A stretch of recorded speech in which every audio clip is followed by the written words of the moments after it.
ঠিক। এই মহাবিশ্ব সৃষ্টি করার পর আল্লাহ পাক অনেক মাখলুক সৃষ্টি করেছেন। কিছু কিছু নাম আল্লাহ পাক আমাদেরকে জানিয়েছেন। এমন অনেক মাখলুক আল্লাহর ছিল বা আছে, আমরা সেটা জানি না। আমরা জানি জিনদের কথা, তাই না? আমরা জানি ফেরেশতাদের কথা, তাই না? এই মহাবিশ্বে ফেরেশতারা আছে না? আমাদের এই পৃথিবীতে জিন জাতি আছে না? আছে। আর লক্ষ কোটি প্রজাতির মাখলুক তো আছেই। এই সমস্ত মাখলুকের মধ্যে আল্লাহ পাক মানুষকে সবচেয়ে বেশি ভালোবাসেন। কারণ আল্লাহ পাকের সবচেয়ে শ্রেষ্ঠ একটা সৃষ্টি আছে জান্নাত। কি নাম? জান্নাত। এর চেয়ে বড় কোনো নিয়ামত আছে? এই জান্নাত কাদের জন্য? মানুষের জন্য। যাকে আপনি সবচেয়ে বেশি ভালোবাসবেন তার জন্য স্পেশাল একটা গিফট দিতে মন চায় না? চায় না? মনে করেন আপনি আপনার মাকে ভালোবাসেন, মন চায় না মাকে একটা সুন্দর বোরখা কিনে দেই, মায়ের থাকার জন্য একটা সুন্দর বাসা করে দেই, মায়ের টয়লেট করতে অসুবিধা না হয় টয়লেট সুন্দর করে দেই, মন চায় না? মন চায়। তো আল্লাহ পাক মানুষকে এত ভালোবাসেন যে মানুষের জন্য আল্লাহ পাক জান্নাত সৃষ্টি করেছেন। মানুষ আল্লাহ পাক কিন্তু মহাবিশ্ব সৃষ্টি করার পরপরই সৃষ্টি করেন নাই। সূরা দাহার পরে দেখবেন আল্লাহ পাক বলেছেন 1 নম্বর আয়াতে, হাল আতা আলাল ইনসানি হিনুম মিনাদ দাহর লাম ইয়াকুন শাইআন মাযকুরা। মানুষের উপর এমন একটা সময় চলে গেছে যখন মানুষ কোনো আলোচ্য বিষয় ছিল না। মানে মহাবিশ্বে মানুষকে সৃষ্টি করা হবে এরকম কোন আলোচ্য বিষয় ছিল না। অনেক পরে আমরা সৃষ্টি হয়েছে। আর এখন পৃথিবীতে মানুষের আচরণ দেখলে মনে হয় যে মানুষই সব, তাই না? সব মানুষের জমি, বাড়ি গাড়ি, অট্টালিকা, টাকা পয়সা, সম্পত্তি, ক্ষমতা, এই বিশ্বের রাজনীতি, বিশ্বের অর্থনীতি, বিশ্বের সমরনীতি সব আমাদের, তাই মনে হয় না?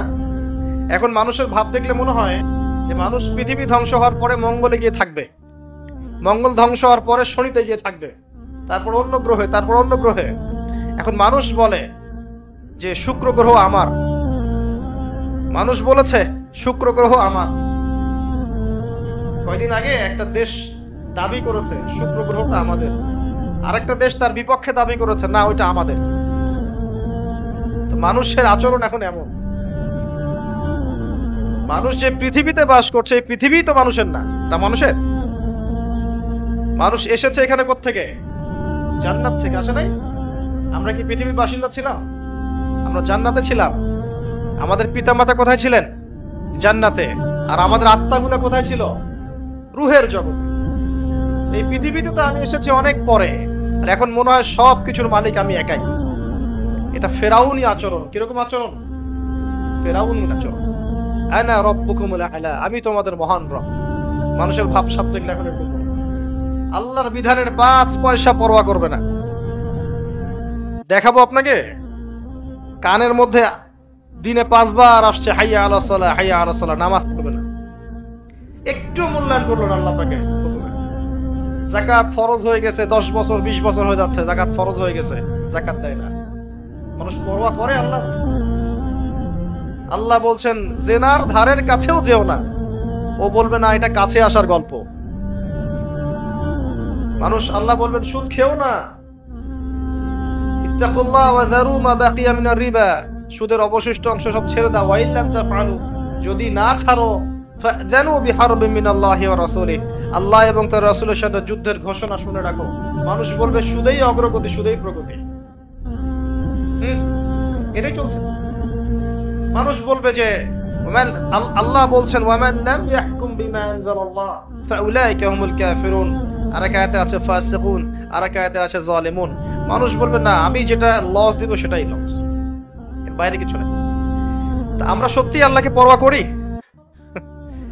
সত্যিকার অর্থে আদতে আমরা আল্লাহকে খুব একটা পরোয়া করছি না।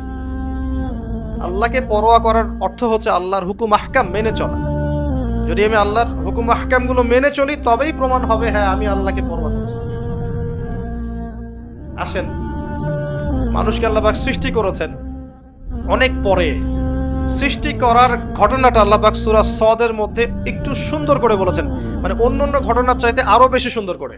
তা আমার মত প্রতিটাই সুন্দর, এটা আমার কাছে বেশি ভালো লাগে।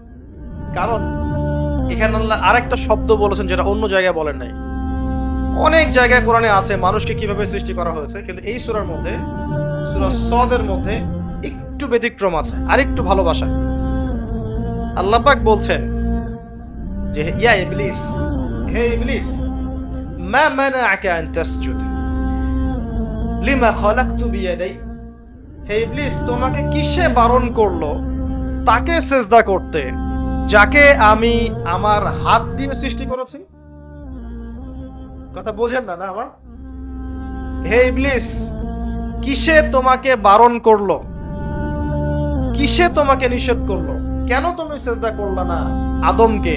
সহজ করে দিলাম, আদমকে যাকে আমি সৃষ্টি করেছি আমার হাত দিয়ে। আল্লাহ পাক অন্য কোন সৃষ্টিকে এভাবে ব্যাখ্যা করেছেন যে আমি আরশকে সৃষ্টি করেছি আমার হাত দিয়ে, আমি মহাবিশ্বকে সৃষ্টি করেছি আমার হাত দিয়ে? ব্যাখ্যা করেছেন? বাকি সৃষ্টির ক্ষেত্রে আল্লাহ পাক বলেছেন, আল্লাহ পাক যখন কিছু করতে চান খালি বলেন কুন ফায়াকুন। তা আদমের ক্ষেত্রে আল্লাহ পাক বলেননি কুন ফায়াকুন, বলেছেন? কথা বুঝতে পারছেন? আদমের ক্ষেত্রে আল্লাহ পাক বলেছেন আমি তাকে আমার হাত দিয়ে সৃষ্টি করেছি। হাতের ব্যাখ্যা কি সেটা নিয়ে আমাদের তর্ক করার দরকার নাই। মূল কথা হচ্ছে এখানে আল্লাহ পাক ভালোবাসা বুঝিয়েছেন যে আদম আলাইহিস সালামকে আল্লাহ পাক ভালোবেসে সৃষ্টি করেছেন, স্পেশাল সৃষ্টি। এবার আসেন, সৃষ্টি করার পর তাকে রেখেছেন কোথায়? জান্নাতে। তারও আগে আল্লাহ পাক সমস্ত জ্ঞান আদম আলাইহিস সালামকে শিক্ষা দিয়েছেন। সুবহানাল্লাহ পড়বেন না?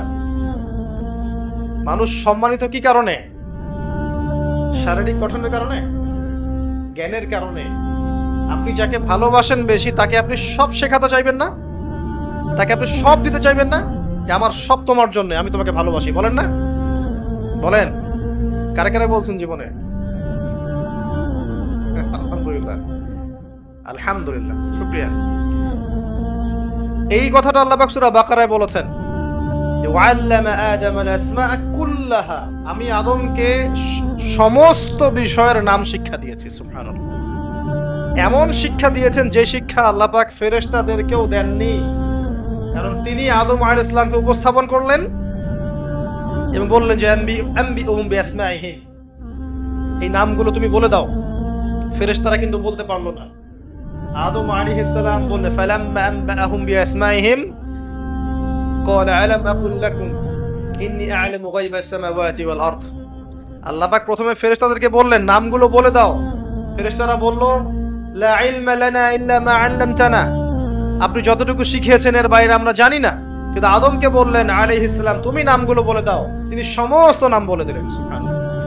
এবার আল্লাহ পাক বললেন আমি কি তোমাদেরকে বলি নাই যে আমি যা জানি তোমরা তা জানো না? কারণ ফেরেশতারা কি বলেছিল আগে? আতাজআলু ফিহা মান ইউফসিদু ফিহা ওয়া ইয়াসফিকু দিমা, আপনি কি এমন কোন সৃষ্টি পৃথিবীতে পাঠাতে চাচ্ছেন খলিফা করে যে পৃথিবীতে ফাসাদ সৃষ্টি করবে আর রক্তপাত ঘটাবে? ফেরেশতারা নেগেটিভ কথা বলেছিল। আল্লাহ পাক সেই ফেরেশতাদের সামনেই আদম আলাইহিস সালামকে সম্মানিত করলেন জ্ঞানের মাধ্যমে। কিসের মাধ্যমে? ফেরেশতারা যে কথাটা বলেছিলেন সেটা কিন্তু বাস্তব। পৃথিবীতে এখন কিন্তু মানুষ এই দুইটা কাজই করছে। বেশিরভাগ মানুষ কি করছে? হয় রক্তপাত ঘটাচ্ছে, না হলে ফিতনা ফাসাদ সৃষ্টি করছে। বুঝতে হলে আপনি দুই চোখ দিয়ে বিশ্বটাকে দেখেন। বিশ্বের প্রতিটা সেক্টর এখন ফাসাদ দিয়ে ভর্তি। প্রতিটা সেক্টর এমন একটা লেভেলে চলে আসছে ফাসাদ যে একটা নিউক্লিয়ার ওয়েপন্স, একটা পারমাণবিক বোমা যদি ফাটে পৃথিবীতে, পৃথিবীর রূপরেখা চেঞ্জ হয়ে যাবে। আর এই বোমা নিশ্চয়ই জিন জাতি তৈরি করে নাই। কে তৈরি করছে? মানুষ। এর মধ্য দিয়ে কি মানবতার কল্যাণ হবে যদি একটাও ফাটে? কখনো 47-এর দিকে ফেটেছিল না দুইটা? কোথায় কোথায়? জাপান, হিরোশিমায়, আর কোথায়? বোমাগুলোর নাম বলতে পারবেন? হ্যাঁ, মাশাআল্লাহ, মাশাআল্লাহ, লিটল বয় আর ফ্যাট ম্যান। এখন পর্যন্ত জাপানের নাগরিক যারা আছেন এর যে বিষক্রিয়া, এর দ্বারা ইফেক্টেড, তারা বংশ পরম্পরায় এটা চলছে। আর এখন যে পারমাণবিক অস্ত্রগুলো আছে এগুলোর শক্তি তখনকার চাইতে 1000 গুণ বেশি শক্তিশালী। রাশিয়া সেদিন বলেছে আমাদের কাছে এমন ক্ষেপণাস্ত্র আছে যেটা শব্দের গতির চাইতেও বেশি গতিতে যেতে পারে। শব্দের হার্স কত আপনারা জানেন? সায়েন্সের ছাত্র আছেন এখানে? দেখবেন যাই হোক, আমাদের মূল পয়েন্টটা হচ্ছে পৃথিবীতে মানুষ বিভিন্নভাবে ফাসাদ সৃষ্টি করছে, সামরিকভাবে, ইকোনমিক্যালি, পলিটিক্যালি, এডুকেশন সেক্টরে, সংস্কৃতির নামে বিভিন্নভাবে মানুষ ফাসাদ সৃষ্টি করছে। দলিল আল্লাহ কোরআনেই দিয়েছেন, যাহারাল ফাসাদু ফিল বাররি ওয়াল বাহরি বিমা কাসাবাত আইদিন নাস। জলে স্থলে যত বিপর্যয় ছড়িয়ে পড়েছে এগুলো মানুষের হাতের কামাই। কার হাতের কামাই? আর আল্লাহর কথাকে আপনি চ্যালেঞ্জ করবেন?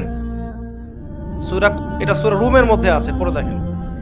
আসেন, আল্লাহ পাক মানুষকে জ্ঞান শিক্ষা দিলেন, এটা ভালোবাসা নিদর্শন।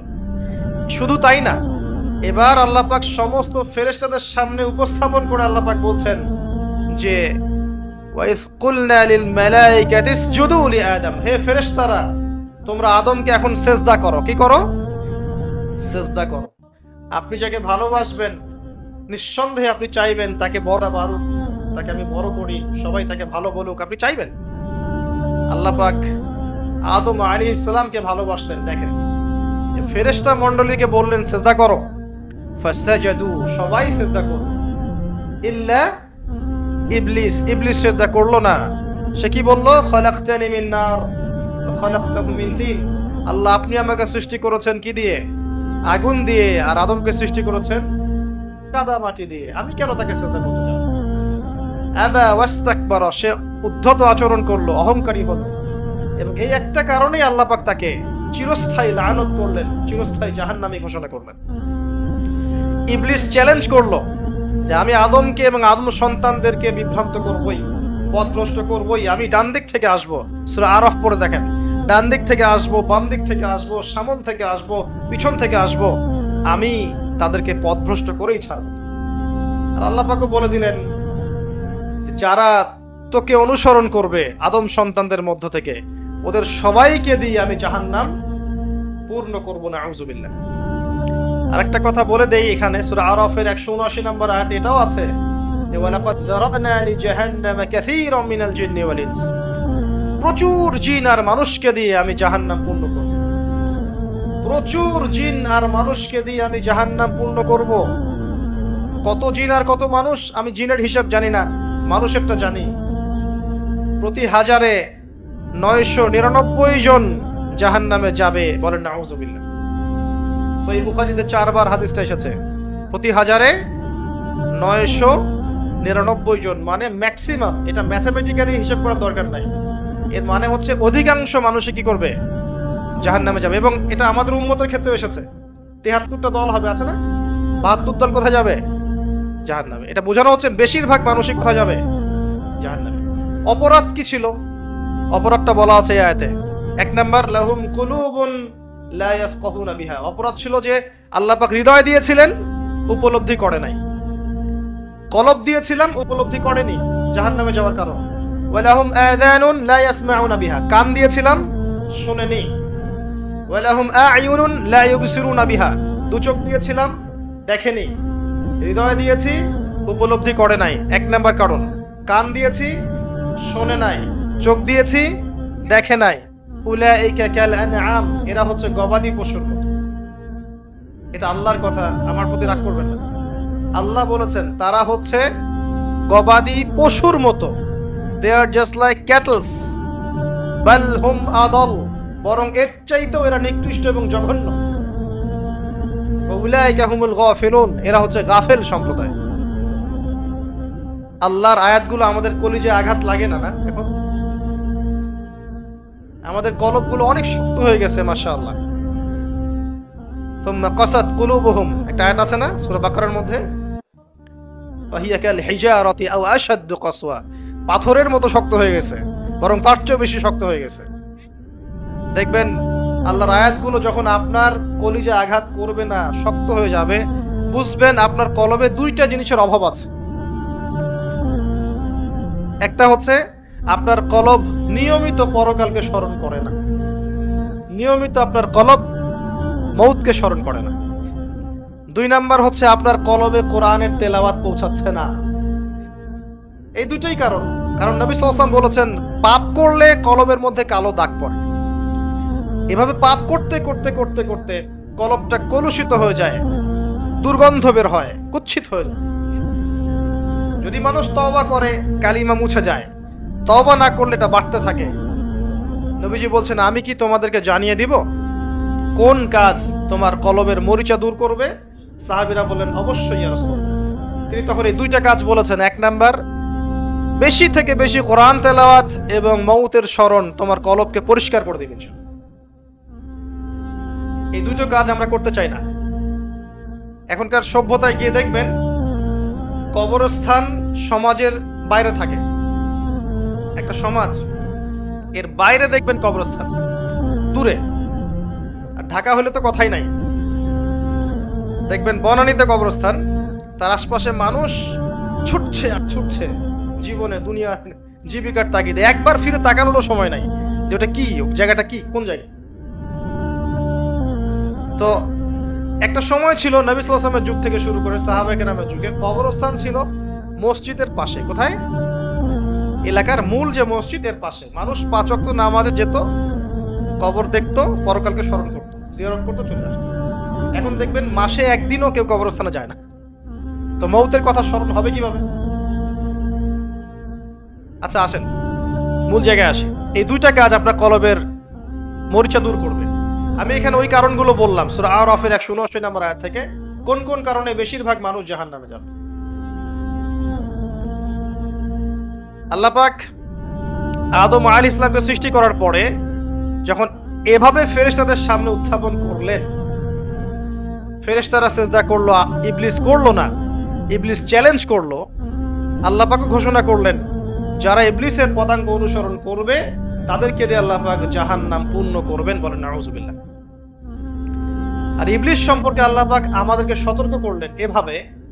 আল্লাহ পাক বললেন, ইয়া আইয়ুহাল্লাযীনা আমানু, হে মুমিনগণ, লা তাত্তাবিউ খুতুওয়াতিশ শাইতান, তোমরা শয়তানের পদাঙ্ক অনুসরণ করো। ইন্নাহু লাকুম আদুউম মুবিন, নিশ্চয়ই সে তোমাদের স্পষ্ট শত্রু। আল্লাহ পাক জানিয়ে দিলেন। জানিয়ে দেওয়ার পরে আদম এবং হাওয়া আলাইহিস সালাম তাদেরকে রাখলেন জান্নাতে। কোথায়? যাকে আপনি ভালোবাসবেন তাকে সবচেয়ে শ্রেষ্ঠ গিফট দিতে যাবেন, প্রমাণ। জান্নাতে থাকলেন। একটা পরীক্ষা, পরীক্ষার কারণ আছে। পরীক্ষার কারণ হচ্ছে আমি চাচ্ছি সে আরো বড় পুরস্কার পাক। এটাই পরীক্ষার কারণ। দুনিয়ার জীবনে আমরা এসেছি কি জন্য? পরীক্ষা দিতে। আল্লাহ পাক চেয়েছেন পরীক্ষায় পাশ করে আমরা যেন আরো বড় পুরস্কার পাই। লিনাবলুয়াকুম আইয়ুকুম আহসানু আমালা, আল্লাহ পাক দেখতে চান তোমাদের মধ্যে আমলের শ্রেষ্ঠ কে। একটা পরীক্ষা আল্লাহ পাক নিলেন, ওয়ালা তাকরাবা হাযিহিশ শাজারা, তোমরা দুজন এই গাছের কাছে যাবে না। ও একটা কথা মিস করে গেছে, এই দুজনের আরেকজন কে? হাওয়া আলাইহিস সালাম। কোত্থেকে আসলেন তিনি?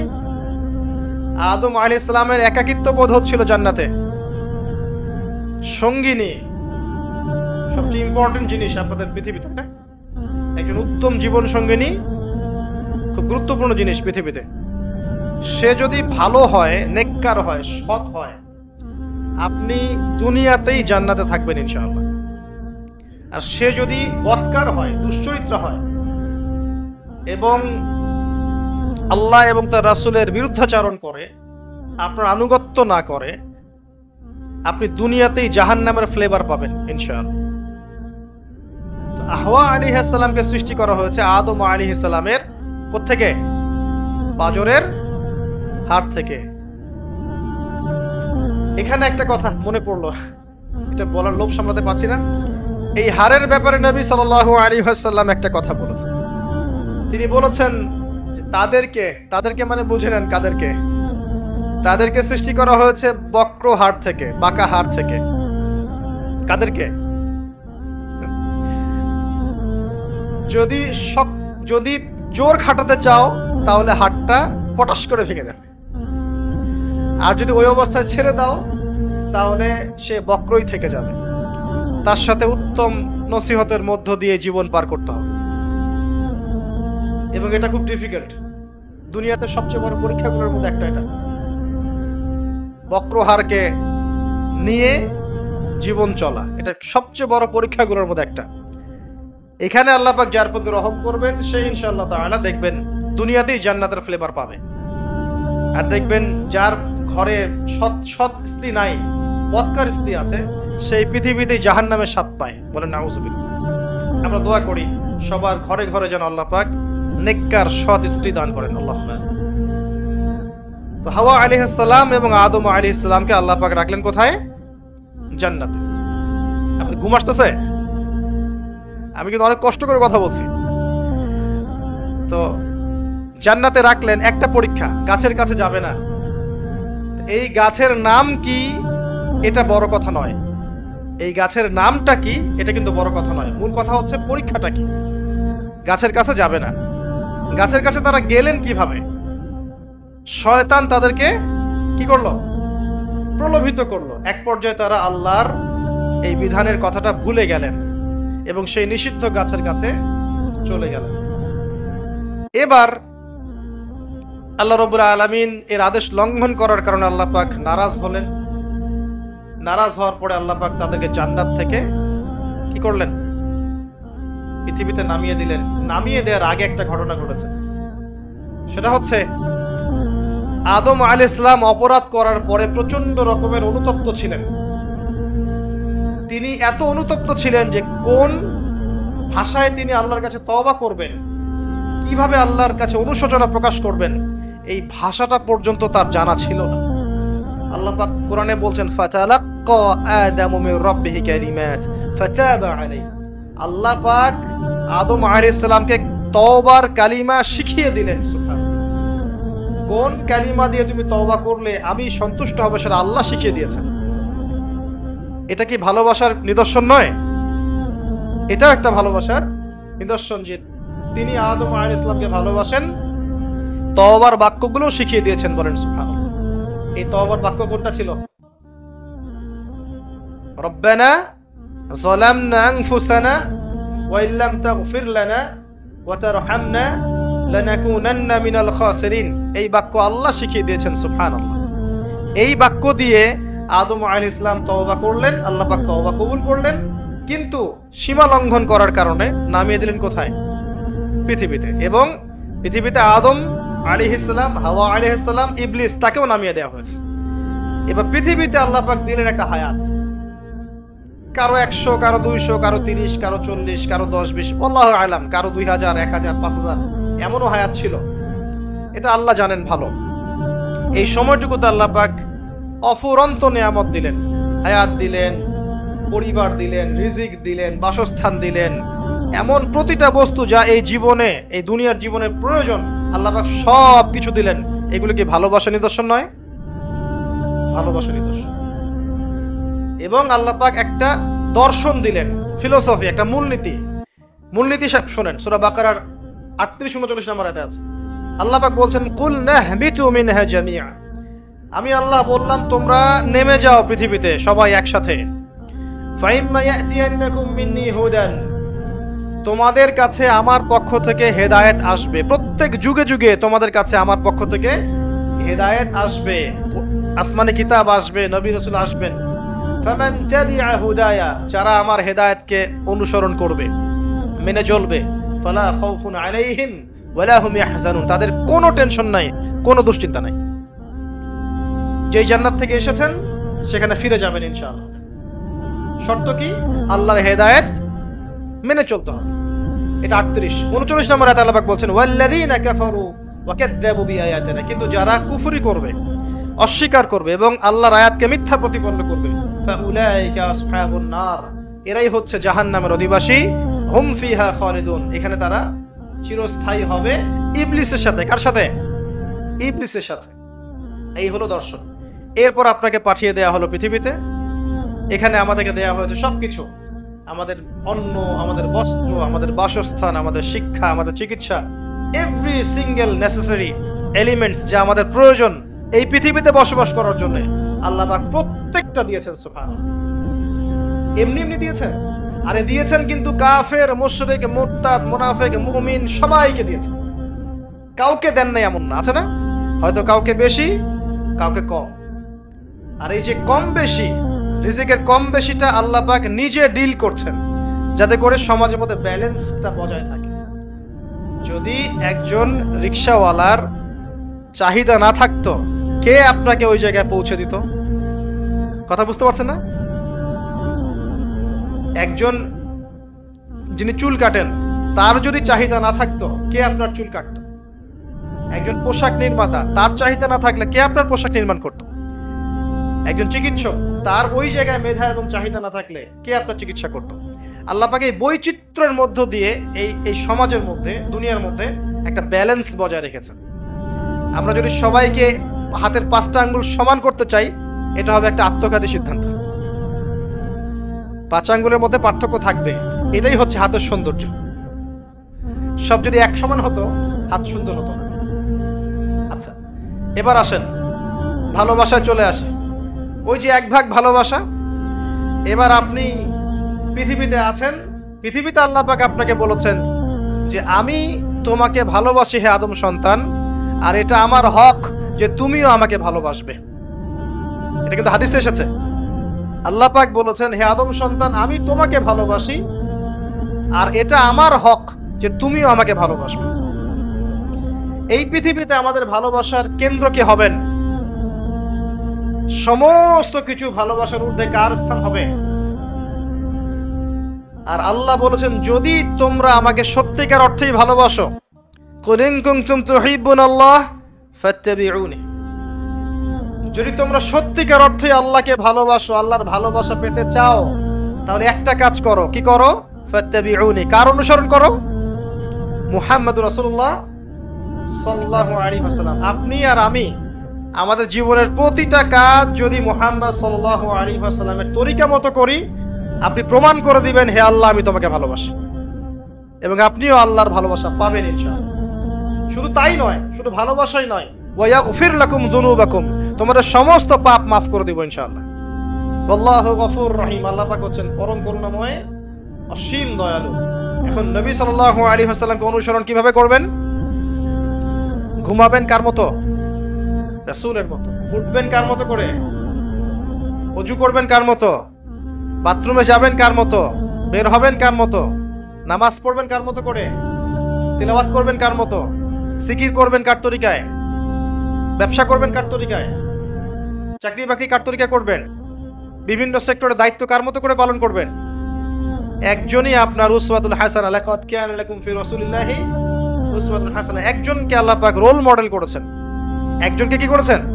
Role model. তাকে ফলো করলেই ইনশাআল্লাহ আপনি জান্নাতে চলে যাবেন। আর এটাকে শুধু জীবনের একটা ক্ষেত্রে করবেন না, সমস্ত ক্ষেত্রে করবেন। আল্লাহ তৌফিক দান করুন। আর নবী সাল্লাল্লাহু আলাইহি ওয়াসাল্লামকে যারা ভালোবাসেন, তাদেরকে আপনি ভালোবাসবেন।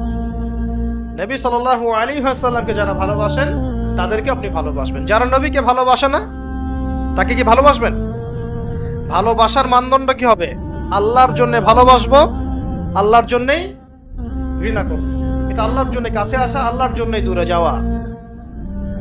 আরশের নিচে আল্লাহ পাক যে কয় শ্রেণীর মানুষকে আশ্রয় দিবেন, যে 7 শ্রেণীর মানুষকে, তার মধ্যে এক শ্রেণী আছে এমন 2 ব্যক্তি যারা পরস্পরকে শুধু আল্লাহর জন্য ভালোবাসে। কেউ যদি কাউকে আল্লাহর জন্য ভালোবাসে, তার উচিত তাকে জানিয়ে দেয়া যে, হে অমুক ভাই, আমি আপনাকে আল্লাহর জন্য ভালোবাসি। অমুক দিনী বোনকে বলতে পারে, আমি আপনাকে আল্লাহর জন্য ভালোবাসি। 1 ভাগ ভালোবাসা দিয়ে পৃথিবী চলছে। এবার আসেন, এই দুনিয়ার জীবনে আল্লাহ পাক রিজিকের পাশাপাশি একজন আদর্শ দিলেন, উসওয়াতুল হাসানা দিলেন, তাকে ফলো করতে বললেন। এবং তিনি একমাত্র ব্যক্তি যাকে কবরে দেখানো হবে, প্রশ্ন করা হবে, মান হাযা রাজুল বুইসা ফীকুম। মনে রাখবেন, তিনি একমাত্র ব্যক্তি যিনি আপনার জন্য, আমার জন্য, কবিরা গুনাহগার ব্যক্তিদের জন্য কিয়ামতের মাঠে সুপারিশ করবেন। তিনি একমাত্র ব্যক্তি যিনি হাউজে কাউসারে পানি নিয়ে আমাদের জন্য অপেক্ষা করবেন। তিনি একমাত্র ব্যক্তি যার সুপারিশ আল্লাহ পাক কবুল করবেন ইনশাআল্লাহু আযজা ওয়া জাল। কিয়ামতের মাঠে যখন সবাই ইয়া নাফসি ইয়া নাফসি বলবে, তিনি একমাত্র ব্যক্তি যিনি বলবেন ইয়া উম্মতি ইয়া উম্মতি। অতএব আমরা সবাই যেন বিনা বাক্য ব্যয়ে মুহাম্মদ সাল্লাল্লাহু আলাইহি ওয়াসাল্লামকে আমাদের আদর্শ মেনে নেই এবং তার সুন্নত অনুযায়ী জীবনযাপন করার চেষ্টা করি। আল্লাহুম্মা আমিন। আল্লাহ তৌফিক দান করুন। এই দুনিয়ার জীবনে ওই 1 ভাগ ভালোবাসার মধ্যে আমরা কয়েক শ্রেণীর মানুষকে ভালোবাসি। দেখেন, 1 নাম্বার পিতামাতা, তাই না? 2 নাম্বার স্ত্রী, 3 নাম্বার সন্তান সন্ততি, 4 নাম্বার আত্মীয় স্বজন, পাড়া প্রতিবেশী, এবং আমরা যে দেশে থাকি সে দেশকে ভালোবাসি না? ভালোবাসি। এই ভালোবাসাগুলো কিন্তু বৈধ। এই ভালোবাসাগুলো কি বৈধ? এখানে একটা বিষয় বুঝতে হবে যে ভালোবাসার ঘৃণা করার মানদণ্ড কে দিবে? আল্লাহ এবং তার রাসূল এই মানদণ্ডে ভালোবাসবে। যে ভালোবাসা বা যে আবেগ আল্লাহ এবং তার রাসূলের বিধানের অনুকূলে যায় না, সেটা কি করবেন? দুটো বিষয়, পবিত্র ভালোবাসা, আল্লাহ কর্তৃক স্বীকৃত বৈধ ভালোবাসা, এটা একটা। আর একটা এর বিপরীত শক্তি শয়তান কর্তৃক স্বীকৃত ভালোবাসা। আমার কথাটা একটু গভীরভাবে বোঝেন। একটা হচ্ছে আল্লাহর পক্ষ থেকে স্বীকৃত বৈধ ভালোবাসা, এর বিপরীতে হচ্ছে একটা প্রবৃত্তিগত পাশবিক দাসত্ব শয়তান কর্তৃক স্বীকৃত। কথা বুঝতে পারছেন? আল্লাহ কর্তৃক স্বীকৃতের মধ্যে আমরা পিতা মাতাকে ভালোবাসবো, বরং পিতা মাতাকে যে ভালোবাসবে না এবং তাদের খেদমত করে জান্নাত লাভ করতে পারবে না, এই সন্তানদেরকে নবী সাল্লাল্লাহু আলাইহি ওয়াসাল্লাম অভিশাপ দিয়েছেন। মায়ের সাথেই জান্নাত জড়িত আছে, পিতার সন্তুষ্টির সাথেই সন্তানের ফয়সালা জড়িত আছে। তো পিতা মাতাকে যে বৃদ্ধ অবস্থায় পেল, তাদের খেদমত করে জান্নাত লাভ করতে পারলো না, এদের জন্য ধ্বংস। নবী সাল্লাল্লাহু আলাইহি ওয়াসাল্লাম বলেছেন আমিন। আমরা এখন একটা সমস্যা দেখতে পারি, অনেক পিতা মাতা এসে অভিযোগ করে সন্তান খোঁজ খবর নেয় না, সন্তান ভালোবাসে না, সন্তান হক আদায় করে না। মনে রাখবেন, একজন পিতার একদিনের আত্মত্যাগ আর একজন মায়ের শুধু প্রসব বেদনা, এর হক সারা জীবন তাদের খেদমত করে আমরা শোধ করতে পারবো না। পিঠের চামড়া তুলে পাপোশ বানালেও মা বাবার ঋণ কখনো শোধ হবে না। হবে? কোন সন্তানরা এমন করছে? যেই সন্তানদেরকে পিতা মাতারা আল্লাহকে চেনায় নেই, যেই সন্তানদেরকে পিতা মাতা রাসূলকে চেনায় নাই, কোরআনকে চেনায় নাই, হাদিসকে চেনায় নাই, এই বাচ্চারাই কিন্তু এই কাজগুলো করছে। অতএব এখানে পিতা মাতার একটা দোষ আছে। সন্তান সন্ততিকে মানুষ করতে হতো আল্লাহ এবং তার রাসূলের আদর্শে মানুষ করতে হতো। যখন আমরা এই আদর্শে মানুষ না করে পশ্চিম আদর্শে মানুষ করেছি, আপনার পিতা আপনার সন্তান তো আপনার খোঁজ নিবে না, স্বাভাবিক। এখানে উভয় পক্ষেই সমস্যা আছে। আমরা রিকোয়েস্ট করবো পিতা মাতাদেরকে সন্তান সন্ততিদেরকে মানুষ করেন নবী সাল্লাল্লাহু আলাইহি ওয়াসাল্লামের সুন্নাহ মোতাবেক। এবং আমাদের যে জেনারেশন আমরা আছি, যারা যুবক আছি, আমাদের উচিত হবে এটা মনে রাখা যে আমরাও একদিন পিতামাতা হব। আজকে আমরা যা করছি আমাদের পিতামাতার সাথে, কালকে আমাদের সন্তানরাও কিন্তু আমাদের সাথে এটাই করবে, মনে রাখবেন। অতএব পিতামাতার হক আদায় করুন আল্লাহ এবং তার রাসূলের পরেই আপনার পিতামাতার হক। ওয়া ক্বাদা রাব্বুকা আল্লা তা'বুদু ইল্লা ইয়্যাহু ওয়া বিল ওয়ালিদাইনি ইহসানা ইম্মা ইয়াবলুগান্না ইনদাকা আল-কিবরা আহাদুহুমা আও কিলাহুমা ফালা তাকুল লাহুমা উফফিন ওয়া লা তানহারহুমা ওয়া কুল লাহুমা কাওলান কারীমা ওয়াহফিজ লাহুমা জানাহা আয-যুল্লি মিনার রাহমা ওয়া কুর রাব্বিরহামহুমা কামা রাব্বায়ানি সগীরা। এই দোয়াটা আমরা সবাই বেশি বেশি করব, আল্লাহ পাক তৌফিক দান করুন। এই ভালোবাসা বৈধ নয় কি? এটা বৈধ ভালোবাসা নয়? এই ভালোবাসলে আপনি নেকি পাবেন, আল্লাহ সন্তুষ্টি পাবেন ইনশাআল্লাহ। এবার আসেন সন্তানদেরকে ভালোবাসা, এটা বৈধ নয়?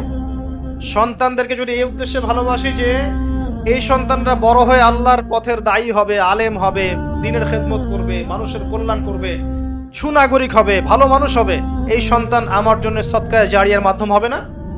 হবে ইনশাআল্লাহ। এই সন্তানকে মানুষ করতে গিয়ে ভালোবাসা বৈধ, এর জন্য আপনি নেকি পাবেন ইনশাআল্লাহ তাআলা। বোনকে ভালোবাসেন না? বোনের ইজ্জত সম্মানের জন্য জীবন দিতে প্রস্তুত হন না? এটা ভালোবাসা বৈধ নয় কি? বৈধ। মেয়েকে ভালোবাসেন না? মেয়ের ভালোবাসার জন্য মেয়ে একটা কিছু চেয়েছে, আপনার সামর্থ্য না থাকলেও বেতনের টাকা জমিয়ে হলেও তাকে দেন না? এটা ভালোবাসা বৈধ নয়?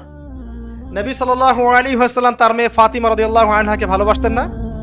কলিজার টুকরা ছিলেন না? তিনি তার স্ত্রীদেরকে ভালোবাসতেন না? স্ত্রীর সাথে স্ত্রীর কোলে মাথা রেখে কোরআন তেলাওয়াত করতেন যখন স্ত্রী হায়েজ অবস্থায় আছে। স্ত্রীর সাথে দৌড় প্রতিযোগিতা করেছেন, স্ত্রীর সাথে চাঁদ দেখেছেন, যেখানে স্ত্রী কামড় দিয়েছে ওই গোশতের টুকরা সেখানে তিনি কামড় দিয়েছেন। নবী করিম সাল্লাল্লাহু আলাইহি ওয়াসাল্লাম স্ত্রীদেরকে ভালোবাসেন নাই? এটাও সুন্নাহ, এটার জন্য নেকি পাবেন। সন্তানদেরকে ভালোবাসলে নেকি পাবেন। কোরআনে এবং হাদিসে অনেক দলিল আছে। কিন্তু ওই যে নূহ আলাইহিস সালামের কথা মনে আছে? তার সন্তান যে কাফের অবস্থায় ডুবে মরলো, মনে আছে? তারপরেও আল্লাহর কাছে দোয়া করছেন, আল্লাহ আমার পরিবারটাকে মাফ করে দাও, আল্লাহ পাক ধমক দিয়ে বলছেন লাইসা মিন আহলিক, সে তোমার পরিবারের কেউ না। আম কুনতুম শুহাদা ইয হাদারা ইয়াকুব আল মাউত, ইয়াকুব আলাইহিস সালামের কথা মনে আছে? যখন তিনি মারা যাচ্ছেন তিনি বলছেন সন্তানদেরকে ডেকে, মা তা'বুদুনা মিন বা'দি, আমার পরে কার ইবাদত করবে তোমরা? সন্তানকে ভালোবাসার নিদর্শন নয় এগুলা? লোকমান হাকিম তার সন্তানকে বোঝাচ্ছেন, ইয়া বুনাই লা তুশরিক বিল্লাহ, শিরিক করো না, শিরিক সবচেয়ে বড় জুলুম, নামাজ কায়েম করো, সৎ কাজের আদেশ করো, অসৎ কাজে নিষেধ করো। সন্তানকে ভালোবাসা নয়? ইউসুফ আলাইহিস সালামের পিতা সন্তানকে ভালোবাসতেন না? আমরা তো সূরা ইউসুফকে মনে করি ইউসুফ জুলাইখার গল্প, তাই না? এটা ইউসুফ আর জুলাইখার প্রেম কাহিনী নয়। সূরা ইউসুফ তার পিতার সাথে তার ছেলের প্রেম কাহিনী। ভালো করে সূরা ইউসুফ বোঝেন। সূরা ইউসুফ পিতার সাথে সন্তানের মহব্বতের কাহিনী। ভালো করে পড়তে শেখেন না, বুঝতে শেখেন। যখন তিনি কাঁদতে কাঁদতে অন্ধ হয়ে গেছেন ছেলের জন্য, ইয়াকুব আলাইহিস সালাম কাঁদতে কাঁদতে ছেলের জন্য অন্ধ হয়ে গেছেন, প্রায় চোখ নষ্ট হয়ে গেছে, ইউসুফ আলাইহিস সালাম তার একটা রুমাল বা কাপড়ের টুকরা পাঠালেন হাদিয়া। মনে আছে? মনে আছে? আসছে কাপড়, আর তার বাবা যোজন যোজন দূর থেকে বলছেন যে আমি ইউসুফের গন্ধ পাচ্ছি এখান থেকে। কি ভালোবাসা না? কোরআনে অনেক। মূসা আলাইহিস সালামের মা, আল্লাহ পাক বলেন মূসা আলাইহিস সালামকে ভাসিয়ে দিতে, বাচ্চা মূসা ভাষাতে, সিন্ধুকে ভাষাতে তার হৃদয়টা ব্যাকুল হয়ে যাচ্ছে। আল্লাহ পাক তার কলবটা শান্ত করলেন, ওয়াহি করলেন, ভাসিয়ে দাও। ওই বাচ্চাকে তুলে নিল ফেরাউনের স্ত্রী, সেখানে লালিত পালিত হতে থাকলো সন্তান। মূসা আলাইহিস সালামের বোন পিছু পিছু ধাওয়া করলো, তারপরে বলল আমি কি এমন কারো খবর দিব যে এই বাচ্চাকে দুধ পান করাবে? পরে এই বাচ্চাকে তার মায়ের কাছে আল্লাহ পাক ফিরিয়ে দিলেন, দেখছেন? এবং যখন আয়াতটা কি জানি, ওয়ারাজআনাকা ইলা উম্মিক কাই তাকাররা আইনুহা ওয়ালা তাহজান, এটা আমি মূসা তোমাকে ফিরিয়ে দিয়েছিলাম তোমার মায়ের কাছে, যাতে তোমার মা তোমাকে পেয়ে তার চক্ষু শীতল করতে পারে। ভালোবাসা না? কোরআন হাদিস ঘাটতে থাকেন, দেখেন বৈধ ভালোবাসার কত নিদর্শন আছে, এবং এগুলো বৈধ, এগুলোতে আপনি নেকি পাবেন। বাবার প্রতি ভালোবাসা, সন্তানের প্রতি ভালোবাসা, আপনার স্ত্রী সন্তানের প্রতি ভালোবাসা, আপনার স্ত্রীর প্রতি, আপনার প্রতিবেশীর প্রতি, আত্মীয়তার হক রক্ষা করলে, আপনি দেশের খেদমত করলে, জাতিকে ভালোবাসতে আপনি নেকি পাবেন, কল্যাণে কাজ করলে নেকি পাবেন ইনশাআল্লাহ। এবার এর বিপরীতে শয়তান, শোনেন এই জায়গাটা একটু ভালো করে বোঝেন, লাস্ট অংশ। এর বিপরীতে শয়তান চেয়েছে কি, যাতে করে আদম সন্তানদেরকে জাহান্নামে নিয়ে যেতে পারে। এই জন্য পবিত্র ডিভাইন বৈধ ভালোবাসার বিপরীতে সে কিছু প্রবৃত্তিগত চাওয়া দিয়েছে, প্রবৃত্তিগত আবেগ, কিছু অনুভূতি, কিছু পাশবিক দাসত্ব দিয়েছে। যদি আপনি এই অবৈধ পথে পা বাড়ান, তাহলে এই ভালোবাসাগুলোর বিনিময়ে কোনো নেকি তো হবেই না, বরং আপনার জাহান্নামের ফয়সালা হয়ে যাবে। শয়তান দুরকম, মানুষ শয়তান, জিন শয়তান। এর পাশাপাশি আছে শেষ জামানার সবচেয়ে বড় ফিতনা মাসিহুদ দাজ্জাল এবং তার অনুসারীরা। সবকিছু মিলে তারা আপনার সামনে কয়েকটা টোপ দিয়ে দিয়েছে। এক নাম্বার, আপনাকে দিয়েছে দুনিয়ার প্রতি ভালোবাসা। দুনিয়ার প্রতি ভালোবাসা, যে দুনিয়াকে ভালোবাসবে সে হালাক হয়ে যাবে। যার কলবের মধ্যে দুনিয়ার প্রতি আসক্তি আর ভালোবাসা আছে, সে কখনো 100% মন দিয়ে আল্লাহর ইবাদত করতে পারবে না। এক নাম্বার, বেঁচে থাকতে হবে কি থেকে? দুনিয়ার প্রতি আসক্তি, ভালোবাসা থেকে। এটা এক নাম্বার। দুই নাম্বার, অর্থ সম্পদ এগুলোর প্রতি ভালোবাসা, মোহ। আলহাকুমুত তাকাসুর হাত্তা যুরতুমুল মাকাবির কাল্লা সাউফা তা'লামুন সুম্মা কাল্লা সাউফা তা'লামুন। সূরাটা তো আমার চেয়ে আপনারা ভালো জানেন। শেষে কি আছে? সুম্মা লা তুসআলুন্না ইয়াওমাইযিন আনিন নাঈম। যে টাকা পয়সার প্রতি ভালোবাসা শয়তান ঢুকিয়েছে।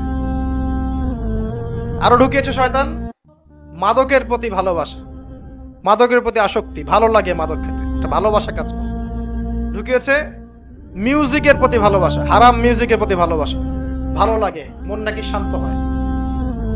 আর সবচেয়ে ডেঞ্জারাস যেটা ঢুকিয়েছে সেটা হচ্ছে এমন মেয়ের প্রতি আসক্তি, এমন নারীর প্রতি আসক্তি, যে আসক্তিটা আল্লাহ পাক হালাল করেন নাই, অর্থাৎ গায়রে মাহরাম মেয়ের প্রতি আসক্তি।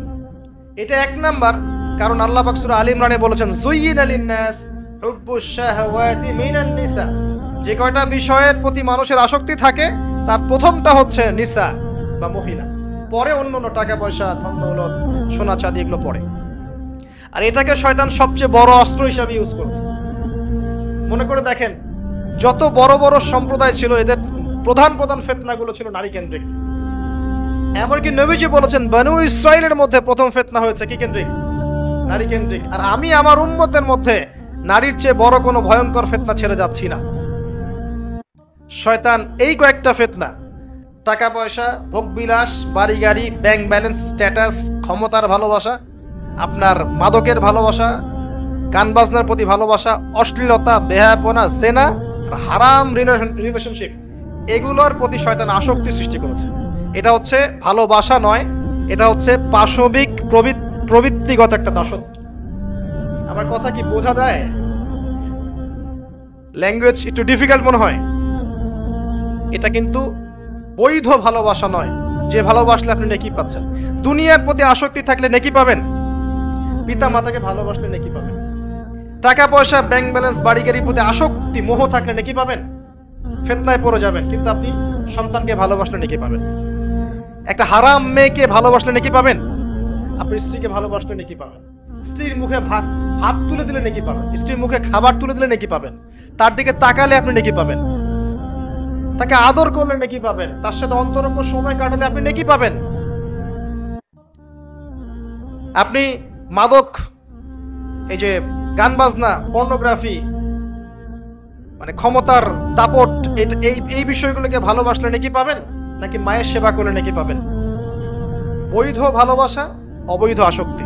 এখন এই অবৈধ আসক্তিগুলোর মধ্যে একটা হচ্ছে হারাম মেয়েদের প্রতি ভালোবাসা, যেটা এখন এই মুসলিম সমাজের মহামারী বলা যায়।